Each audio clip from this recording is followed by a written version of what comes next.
दोस्तों, गौतम बुद्ध की शिक्षा हर किसी के जीवन को नई दिशा दे सकती है। अगर आप भी इसे मानते हैं तो कमेंट्स में नमो बुद्धाय लिखना मत भूलिए। एक समय की बात है, नगर में एक व्यापारी रहता था। अपने और अपने परिवार के भरण पोषण के लिए वह नमक का व्यापार करता था।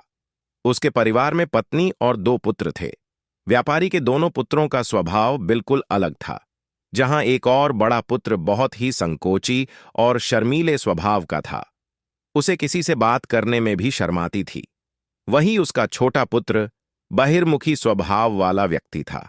वह किसी से भी अपनी बात कहने में कभी संकोच नहीं रखता था। लोग अक्सर बड़े पुत्र को भोला और बेवकूफ समझते थे।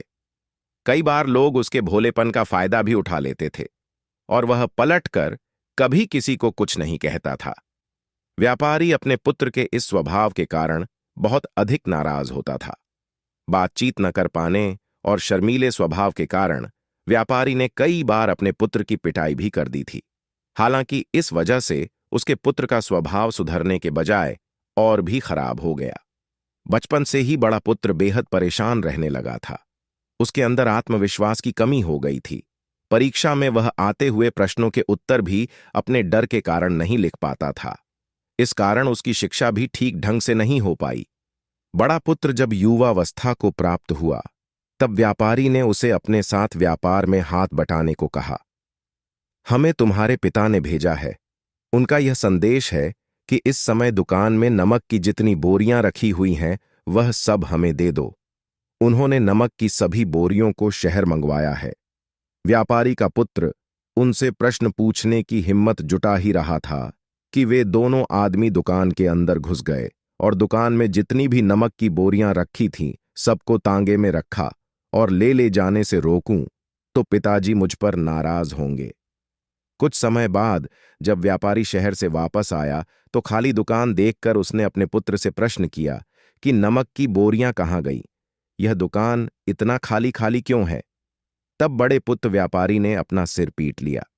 उसने अपने पुत्र को दुकान से धक्का देते हुए कहा कि तू मूर्ख का मूर्ख ही रह जाएगा। वे लोग तुझे बेवकूफ बनाकर सारा सामान ले गए। तुमने मेरा बहुत भारी नुकसान करवा दिया। यहां से 2 और अधिक नाराज हो गए। साथ ही व्यापार में भी इतना नुकसान हो गया। उस समय नगर के सभी लोग व्यापारी के पुत्र पर हंस रहे थे और उसका मजाक बना रहे थे। उसे बहुत अधिक शर्मिंदगी महसूस हो रही थी।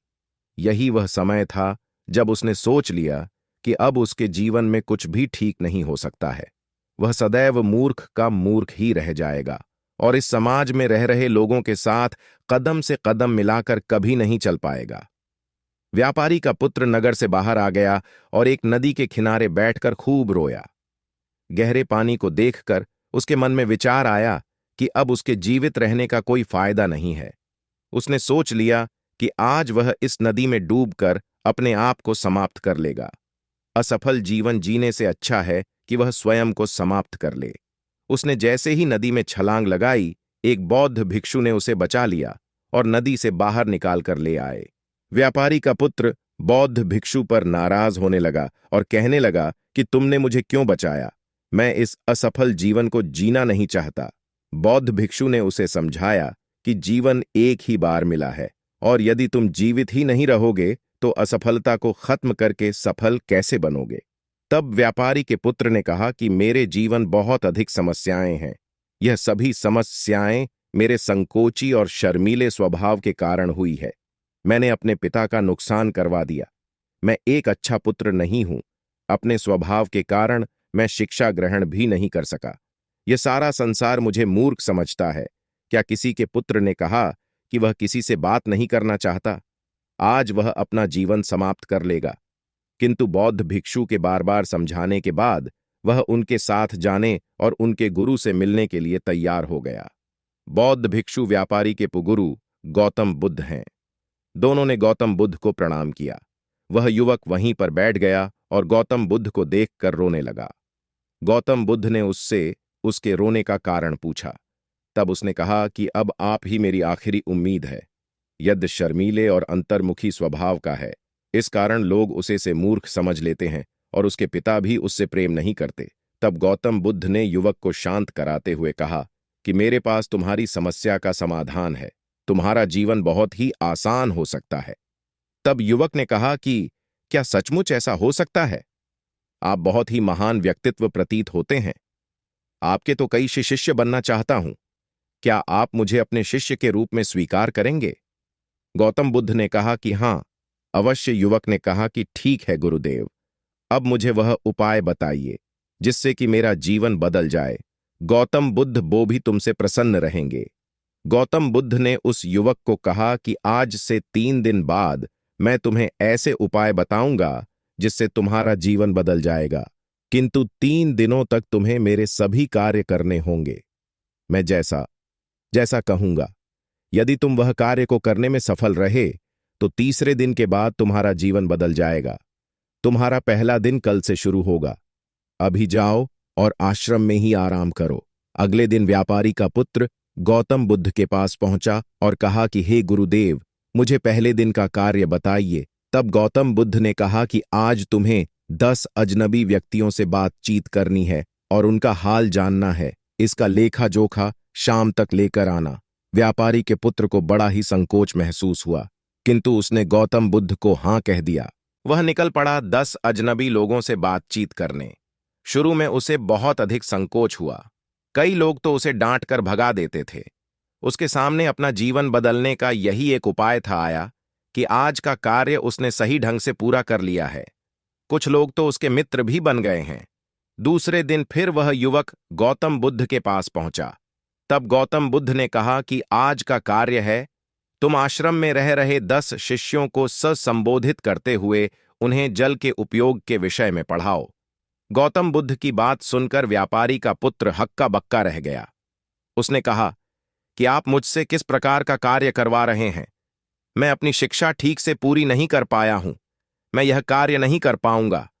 तब गौतम बुद्ध ने कहा कि ठीक है, तब मैं तुम्हें उपाय भी नहीं बताऊंगा। व्यापारी के पुत्र ने प्रार्थना करते हुए कहा कि आप जानते हैं, मेरी शिक्षा अधूरी है, फिर मैं किस प्रकार बालकों को शिक्षा दे सकता हूं?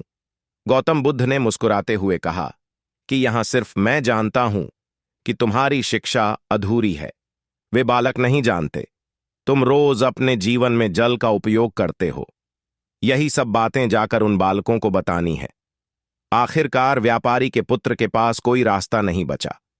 हिम्मत जुटाकर वह उन बालकों के पास पहुंच गया।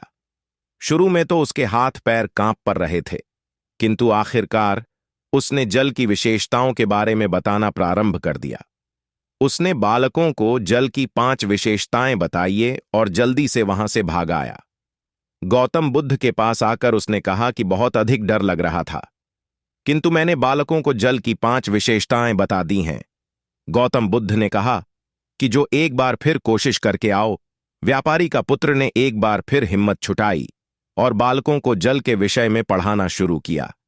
इस बार व्यापारी के पुत्र को बिल्कुल डर नहीं लग रहा था। पूरे आत्मविश्वास के साथ बालकों को शिक्षा दी। तब गौतम बुद्ध ने युवक की प्रशंसा करते हुए कहा कि तुम अवश्य ही साहसी हो। गौतम बुद्ध से शाबाशी सुनकर वह युवक बहुत अधिक प्रसन्न हुआ। गौतम बुद्ध की प्रशंसा करते हुए कहा, उसने जब उपाय के बारे में जानना चाहा, तब गौतम बुद्ध ने कहा कि तुमने स्वयं ही अपना उपाय खोज लिया है। तुम किसी से बात नहीं कर पाते थे, शर्मीले थे, सब कुछ तुम्हारे मन में बैठा हुआ डर था। हम कितने आत्मविश्वासी हैं, कितने शर्मीले हैं और हमारे अंदर कितना डर है, ये सिर्फ हमें पता होता है। बाहरी दुनिया में किसी को नहीं पता होता है। बाहरी दुनिया में हम स्वयं को जिस प्रकार का दिखाते हैं, लोग हमें इस प्रकार का समझते हैं। अगर तुम आत्मविश्वासी नहीं हो तो भी अनजान व्यक्तियों के सामने यदि आत्मविश्वासी होने का अभिनय करो तो किसी को पता ही नहीं चलेगा कि तुम कौन हो। वह युवक समझ चुका था कि गौतम बुद्ध उसे क्या बताना चाह रहे हैं। गौतम बुद्ध को धन्यवाद किया और उनसे वादा किया कि वह जीवन में सफल होकर दिखाएगा। दोस्तों, यह वीडियो पसंद आई हो तो इसे लाइक जरूर करें और चैनल को सब्सक्राइब करना न भूलें।